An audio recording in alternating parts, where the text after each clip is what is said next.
A'udhu billahi minash shaitanir rajim. Bismillahir rahmanir rahim. Ni barista Haruna Dedere, kwamishinan shari'a na jihar Kano. Ina sanar da dukkan al'umma, musamman masu yi wa wannan gwamnati, wato gwamnatin injiniya Abba Kabir, fatan alheri, cewa mun samu labarin wata takarda tana yawo a kafafen yada labarai game da yunkurin da wasu suke yi na su yi amfani da kotu a Abuja wajen hana gwamnati ta sarrafi da kudadenta da ke ajiye a bankuna. Muna kira ga al'umma da su kwantar da hankalinsu, domin babu wani makirci da zai yi nasara akan wannan gwamnati da yarda Allah.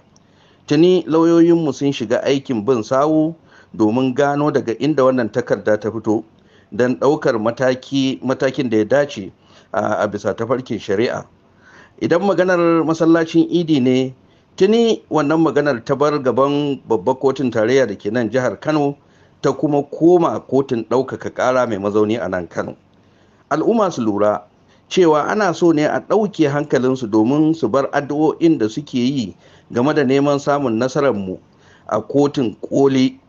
Wannan makirci ba zai nasara ba da yarda Allah. Haka kuma duk jita-jitar da mutane za su ji ana yadawa game da ranar shari'a, kada mutane su saurari irin wannan jita-jita.